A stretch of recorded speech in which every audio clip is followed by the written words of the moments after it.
A viewer asked, so we deliver. Today we're comparing the Superblast 2 with the Vomero 18. What's up everybody, I'm Eric McIntyre, aka Rad Dad Bod, and you're watching Rad Dad Bod TV, where we review running shoes. If it's your first time watching, you may notice some timestamps below. Feel free to jump around to the various parts of this video, but if you do so, I'd sure appreciate if you come back, watch the full thing when you get a sec, as I put a lot of time and effort into these videos. And if you've been a viewer for a while but haven't hit that subscribe button, please consider doing so today, turning on those notifications so you get notified every time I drop a new video, which is typically Monday through Friday. Now, quick plug, I am raising money for the Tokyo Marathon through the Sports Legacy Foundation for charity. Now, if you'd like to donate and help me get to Tokyo, please consider using the donation, the GoFundMe link in the description below. But if you're looking for something in return, I gotcha. Please consider using the link to Fuel Goods if you're in need of any running gels, electrolytes, post-run drinks, or if you want some new half tights or running gear, use the Wallaco link and RadDad20 at checkout. It'll actually give you 20% off. It'll give me 15% commission, and any commissions I generate are going towards charity. Now, quick disclaimers and disclosures for these two shoes. I was provided the Vomero 18 for the purpose of review for free from Nike. That being said, I'm not paid, no talk tracks, talking points, no anything is really provided to me beforehand. No one watches the video beforehand, and all thoughts are entirely my own. And then the Superblast 2 I purchased with my own money, and I actually think I got them off of StockX, and so I played aftermarket prices, unfortunately, for these. Now, as far as the intended use of these two shoes, I do think that there is a difference between them. So to a casual runner, you might not know, the Superblast, though, is really going to be kind of a marathon training shoe. So it's made to take on a lot of bulk miles.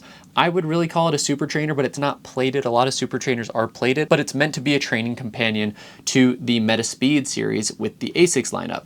Now, as far as the Vomero 18, this is just going to be more of a premium max cushion shoe or a responsive max cushion shoe, right? It fits within Nike's responsive cushioning line. And so the Vomero 18 is kind of that base level responsive cushioning, a little bit more cushioned overall than like the Nike Pegasus line. From a price standpoint, the Superblast 2 comes in at $200, which is pricey, but that is within range of super trainers nowadays. And then the Vomero 18 actually comes in at a very surprisingly affordable $150. So, you know, every time I see that price point, I'm surprised by it. Nike really brought down that price to kind of stay competitive, I think, with their Pegasus line as far as the Icon models go. From a specs perspective, the Superblast comes in at 8.8 ounces, which is 249 grams, and the Vomero 18 is 10.5 ounces, which is 298 grams. So there is about a 2-ish ounce difference between the shoes. It is fairly noticeable both in hand and on foot.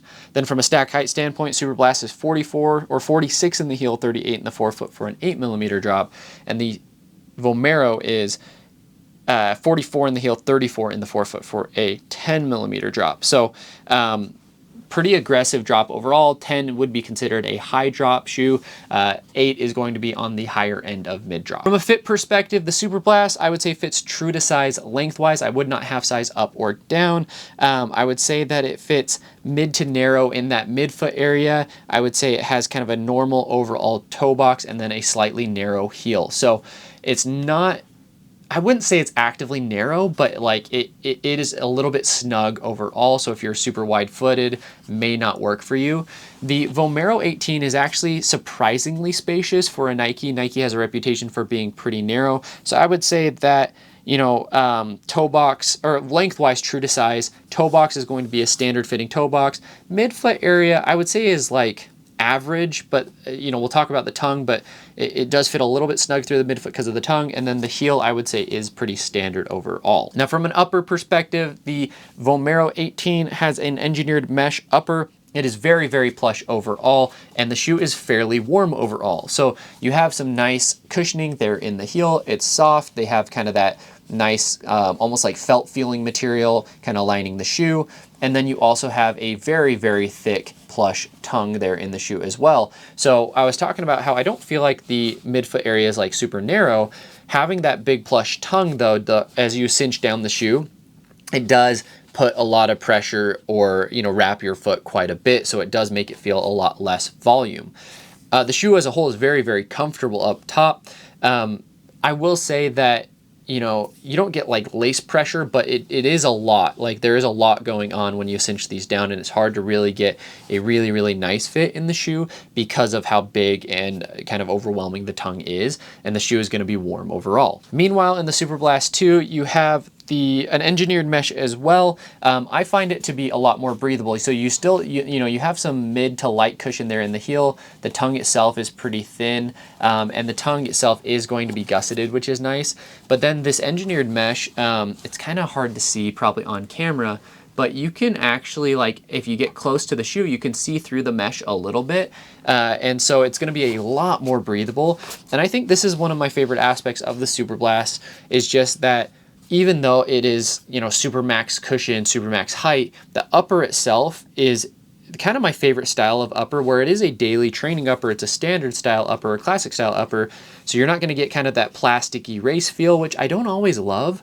But at the same time, it is still breathable. It is still very much going to be a lighter weight upper overall. So a shoe of this stack and this, you know, height typically is going to be at least 10 ounces. So to be in the 8s is pretty phenomenal. And a big part of that to me is the upper. Now the magic of both of these shoes is actually more so in the midsole though. So for the Superblast 2, we have a dual layer. So you get FF Turbo Plus up top, which is a PEBA based foam. It's one of their more responsive foams. And then you have the bottom layer, which is FF Blast Eco, which is a recycled foam, and it's going to be a little bit firmer. So that firmer foam is going to give you a little bit more structure, a little bit more stability, and then that more responsive PEBA foam up top is going to be the one that propels you forward.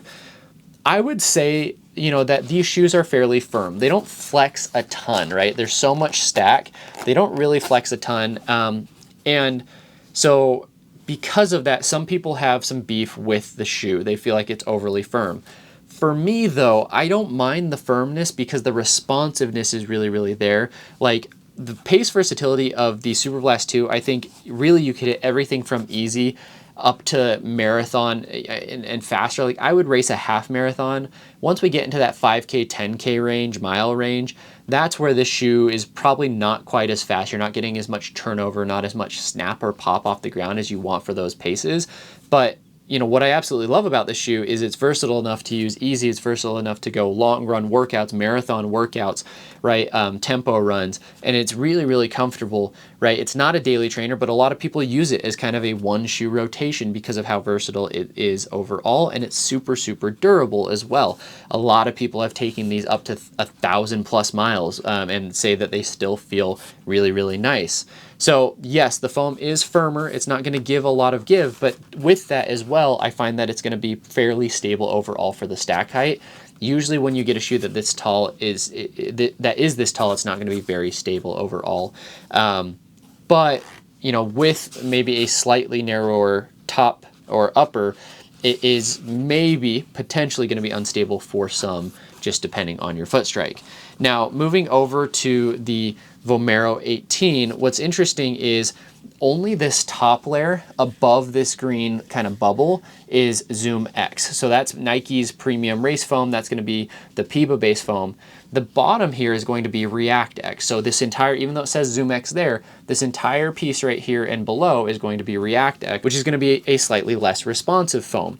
So you do get that responsiveness up top, but then you get more of that structure and softness underfoot underneath that. And then you have a very wide base. So I do feel like this shoe is going to be, you know, you get some surprising bounce, but the combination of the weight of the shoe as well as the stack height, to me, made it feel a lot more like a recovery day shoe and less so like a shoe that could go a little bit faster because of that more responsive foam. Now, the responsive foam still gives it a bouncy overall feel. The 10mm drop, so kind of putting you more on your toes, is going to feel a little bit more aggressive, but ultimately this shoe to me is still going to be kind of an easy day. I really, because of the weight of the shoe primarily, don't like to use this for anything other than recovery miles. The other thing I'll say is it doesn't turn over. Like the geometry of the midsole is not made to really turn over very, very quickly. That's not really what it's for, but you do get a nice, soft, and bouncy right underfoot. I think it's a lot more stable than the Superblast, right? The Superblast, I think, is stable, but I think that this is I think some people may experience some instability in the Superblast. I don't think you're going to experience any instability in the Vomero 18. From an outsole perspective, Asics, the Superblast uses the Asics grip rubber. I personally have not had issues with it, and I know people have had issues with the Harlow rubber on the Novablast 5. I think the Superblast has done really, really well for me, though. I have no complaints about the outsole on the shoe.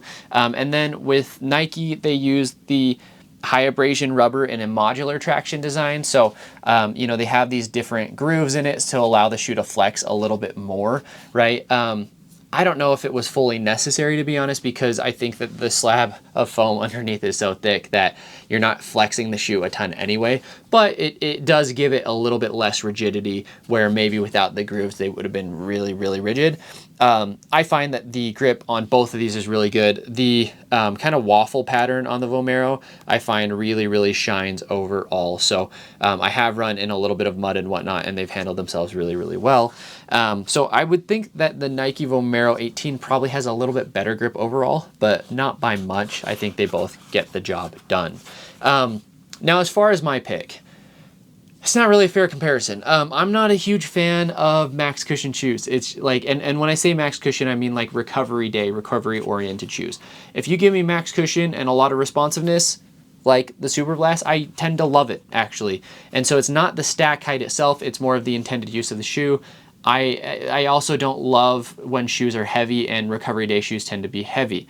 So for me, the clear winner is the Superblast. But if you're looking for a shoe for specifically recovery days, you're looking for a shoe that's very stable, that's very plush, the Vomero 18 may be the choice for you. And at $50 cheaper, that's where also, there's a very, very obvious argument for why the Vomero might be for you. So I think both are very, very capable shoes. Both are very good shoes. Pleasantly surprised at how much I enjoyed miles in the Vomero.